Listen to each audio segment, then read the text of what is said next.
Hello all, welcome to Election Time News, the best area for political summations and poll reviews, as well as compilations on other similar channels.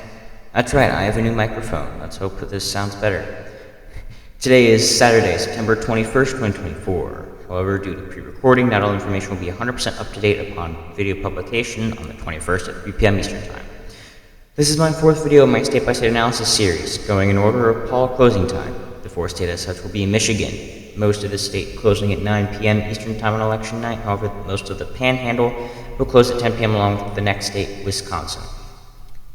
Make sure to subscribe to the channel if you like this sort of content so you won't miss future videos where I will then also be going over Arizona and Nevada.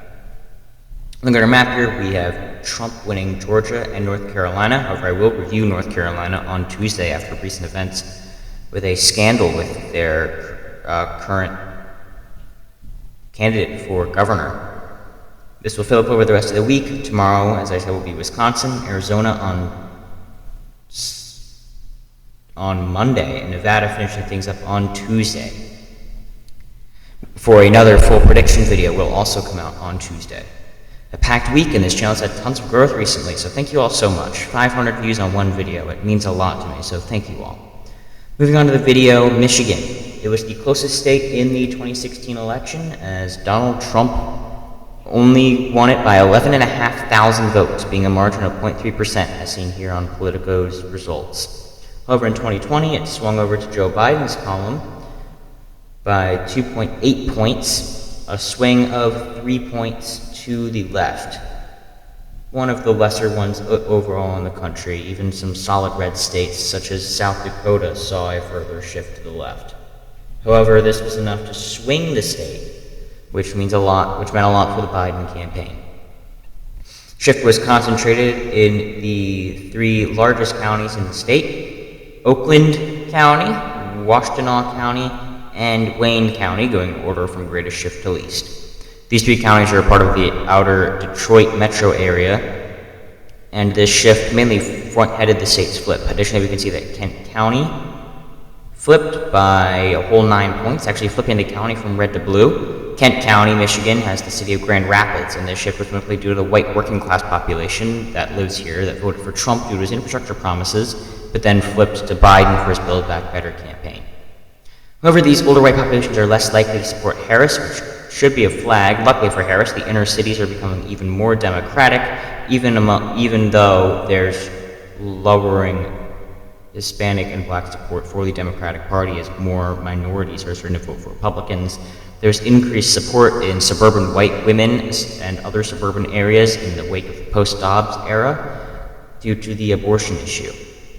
Looking at Polymarket now, we can see that this state has a solid lead for Harris with a 65% win rate to 35% for Trump. This is a vital sign for her campaign, as similar to North Carolina for Trump, I don't really see any path for victory for Harris if she loses Michigan, as this is historically the most left-leaning in the Rust Belt trio of Wisconsin, Michigan, and Pennsylvania.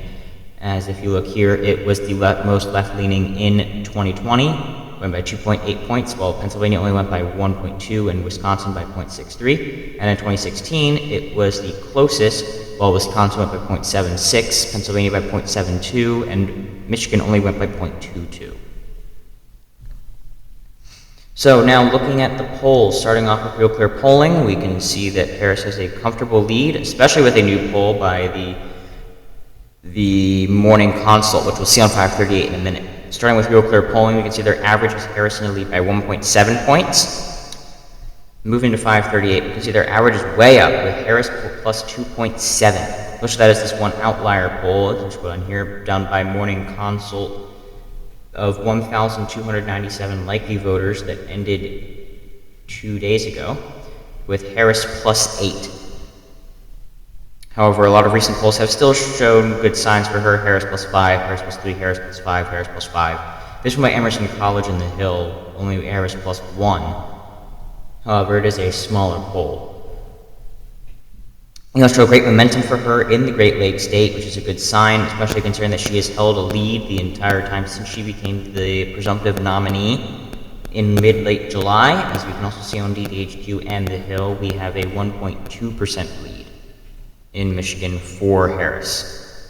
Among other predictors, the consensus seems to be that Harris will win Michigan, except for the more right-leaning channels. More centrist ones, such as Election Predictions Official or Election Time, say she will win between 1 point and 3 in Michigan. And left-wing channels, such as Let's Talk Elections or Understand Politics, have any number from 2 to 5 points to Harris. Right-leaning channels, such as Right Equal Politics, On Point Politics, and Gold Crown Politics, have the state from 2 points to Trump to a half-point lead for Harris. As such, I feel this is a good sign for Harris as to having some sort of lead in the state. And if anyone's curious about the partisan lean of any channel, just ask me in the comments and I can share my graph of where they lie based on the accuracy of their 2020 predictions, obvious bias, associations, and more. Now, going in county by county, I see a very, very close county of Saginaw County actually flipping to Trump. It was by 0.6% in 2020. But I do see Grand Traverse County and Calhoun County to flip to the Harris column. Of course, counties don't determine how the state votes, but it's a good way to see how the individual demographics work together to produce a result in the state. Lastly, the overall prediction. As I see it, this state is going to go for Harris. Strong, healthy signs for Harris, and momentum seems to be going upwards for her in her campaign. As such, I'll actually place it down as lean for Harris, as I think will be very, very close, just a bit less than Biden's 2.8-point victory in 2020, probably closer to a flat 2% to about 2.5 points. I think the slight bit of rural support that Biden got will drop in return for a stronger support in the urban regions and especially in the suburban areas. A bit to Trump's benefit, but not enough to flip the state into his column. And thank you again so much for watching. I've seen hundreds of views on my videos, and it really means a lot to me, so please like and subscribe and leave your ideas in the comments.